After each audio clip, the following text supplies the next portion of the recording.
how to delete your Bitwarden account. This is super easy and pretty simple. For that purpose, you'll need to have your Bitwarden account logged into your web browser or onto your phone or onto your desktop site.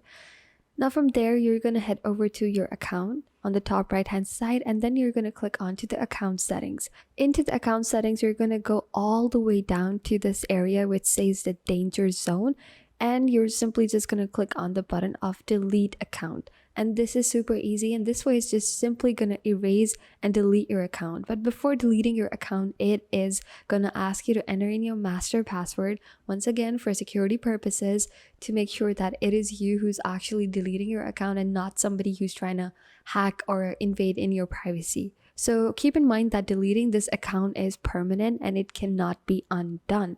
So for that reason, I would suggest that you create a backup file of all of your vaults and your passwords before actually heading over to delete your account. So guys, this is it for this video. I hope you find this video helpful.